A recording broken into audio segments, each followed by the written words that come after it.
Hey, what's up guys? Sir Amnan here, bringing to you a brand new deck profile to you, which is something I've been having a lot of fun with, testing around with recently, which is Dark Phantom Knight Hero.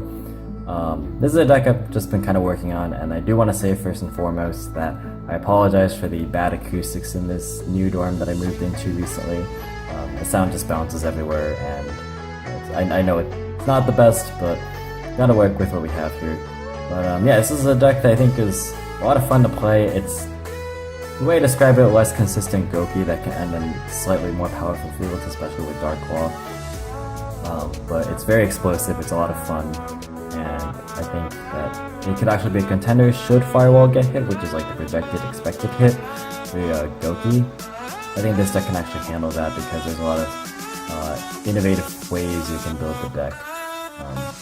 So I think this is like kind of going to be the successor to that.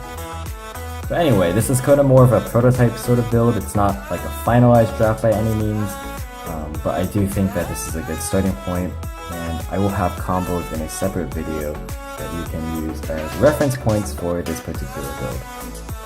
So without further ado, let's go ahead and get into the deck list. Starting off with the monsters, we play for our starters 3 copies of Armageddon Knight. Very good, it sends almost everything in our deck. You want to draw this as much as you can. Primarily you're dumping Malicious, but you can dump the Phantom Knights, you can dump the other cards like Destruder that we play, and just a whole bunch of stuff. So it's very good for kickstarting your engine, and it's even a good extender at times too. Next up, you want to play the 3 Dark Grepher. This card is kind of like Armageddon Knight, it's just not quite as good on its own, but it's very good to draw if you do draw Malicious, and exchanging with PKs, like you draw PK and sending Malicious or vice versa, that's probably the best value you can have out of this card. So it's basically different Armageddon Knight, but it fulfills a lot of the same purposes. Then you have Vion. It's not quite as good as Armageddon Knight, but you do want to open as many Armageddon Knights, quote unquote, as possible, like ways to send Malicious, because that's like the bread and butter play that you have. Granted, if you do have it later on, you can send a Shadow Mist if you're not using it to search another copy of himself. That way you can fuel your graveyard for your Phoenix Blade while also getting more monsters for Firewall. So it does have other utility outside of just sending Malicious, which of course we'll play 3 copies of, as it's the catalyst for pretty much every combo, as well as 2 Shadow Mist. This isn't Dark Law Turbo, so we don't have to play 3, but it's very good for its search capability for Mass Change, and occasionally to search for like Vion for future turns. But you can bounce it back with Firewall, so if you summon it off like Summon Sorceress, or dump it off Armageddon Knight, it's retrievable, so you can actually end a Dark Claw much easier. Of course, with having to rely on the Hero Lives. And then the new addition, that, well, new for me at least, is Hero Kid. This is something I've been trying out for like the past week or so, and I really like it. Yeah, Hero Kid's just really good to summon off Azula because it makes your Summon Sorceress plays way more explosive. It's kind of like Goki Rematch, where it summons just 2 more monsters.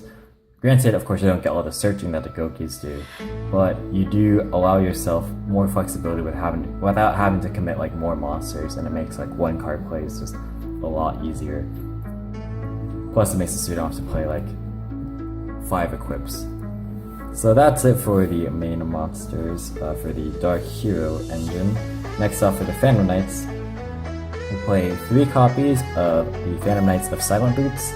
Silent Boots is the best one historically to draw, and I still think in this deck it's very good to draw because if you draw any other Phantom Knight with it, that is an instant Azul without having to draw like your Malicious dumping cards. So these cards are very good. Also searching Fogblade or the Shade Brigand is like very strong, either to extend or to have something on your opponent's turn. And then I was playing 2 Cloak for a while, I bumped it down to 1. You don't really need to resolve it more than 1 time because once you get your Phantom Knight engine going, you're probably not going to see too many of them like later on in the duel, like nor will you need them, to be perfectly honest. Like, you're more than happy to just have your Cloak resolve it once and then that be the end of that. It is good to discard off with certain cards in our deck, but it's not necessary to play more than 1. And then I play the 1 Ragged Gloves. This is used to send either this, or to send sometimes Fogblade if you need an additional extender, because that can come up. So this is a nice card to be able to, especially play through like Goal this can help you get there. So that's it for the Phantom Knight lineup. And then finally, some miscellaneous monsters. We play the one Ibly, End of Requirement, and it is proxied. I apologize for the proxy. That's simply because I don't want to invest in Firewall or Ibly until we get the ban list. It's as simple as that. I did have Firewall, but of course I sold it. And then Aqua Dolphin.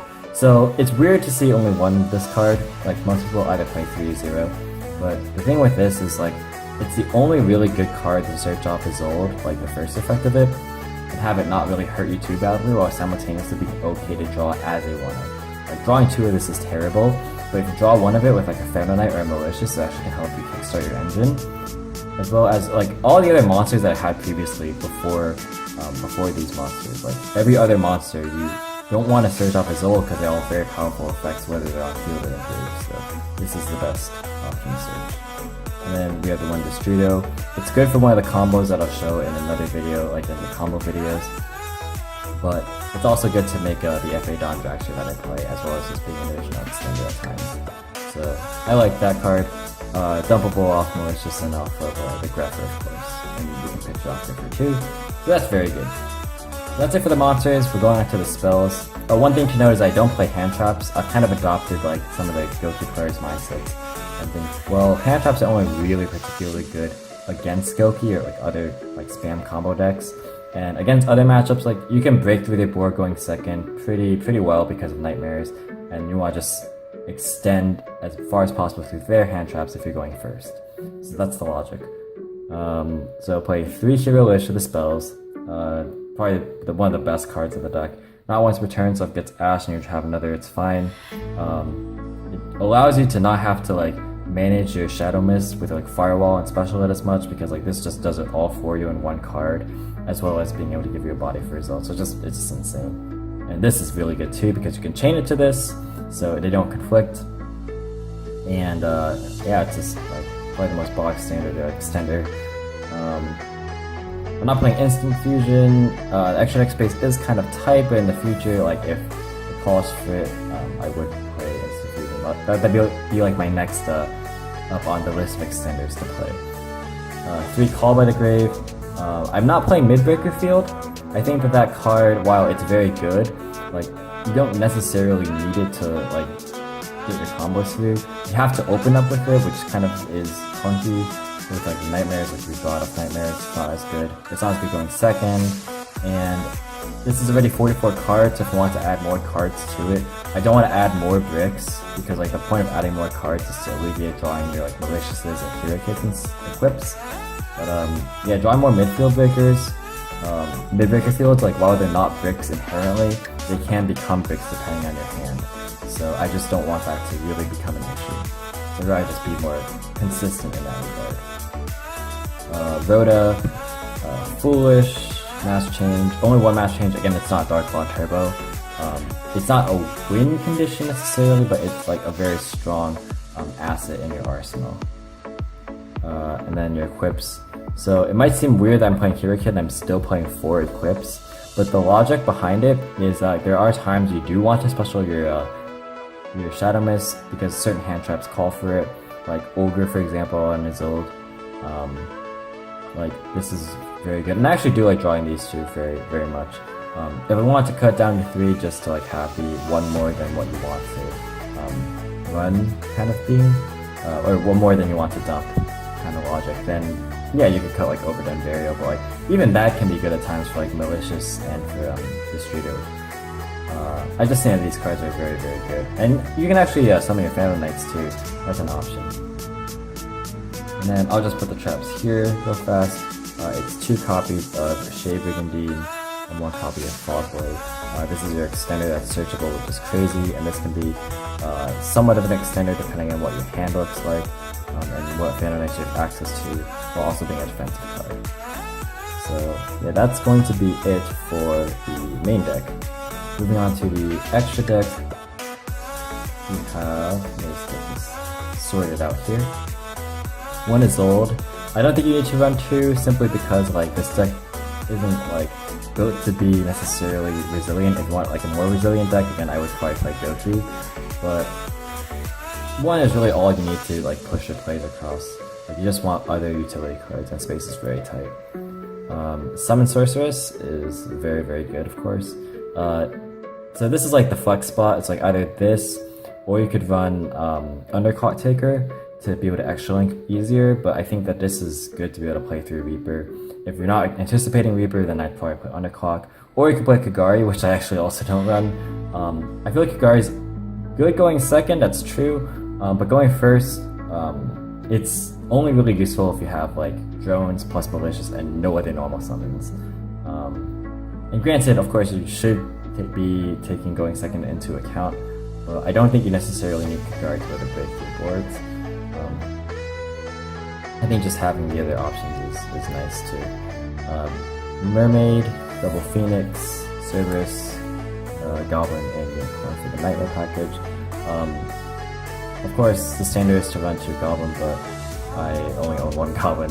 Plus, I like having 2 Phoenix too. It's nice to be able to break through backwards sometimes. And you might be wondering why I'm not playing 2 Nightmare Mermaid when traditionally, like if you don't have access to Linkuriboh, like for example, European Goki players before they had Linkuriboh legal, is you would make 2 Mermaid for your extra link, but you can actually do it without needing the Mermaid at all. And I think having the Unicorn is nice, because it's not only good going second, but it can help you with the board. Trigate Wizard, Firewall Dragon, Gumbar, Borosaur, these are all kind of just like what you would expect.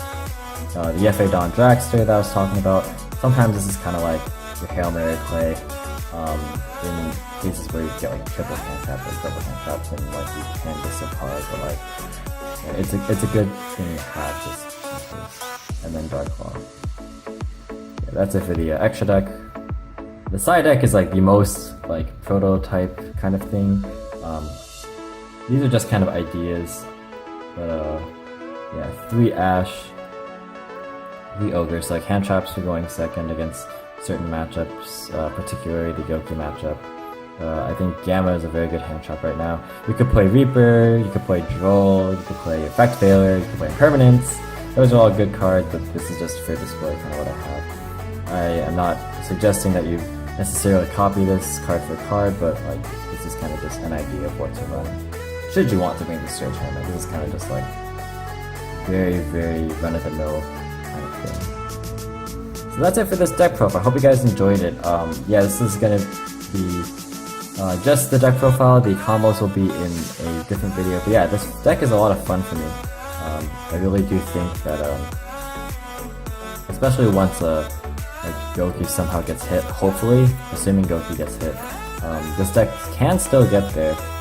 Because Firewall, while contingent to a lot of the plays that are in this deck that I have built, like this particular iteration of it, like you don't need Firewall to play like Phantom Knight Hero as a whole. You can, especially with like this card, you could do a lot with the deck that I think that the Goki cards inherently don't do as much of. So that's pretty cool. Yeah, thank you guys so much for watching the video.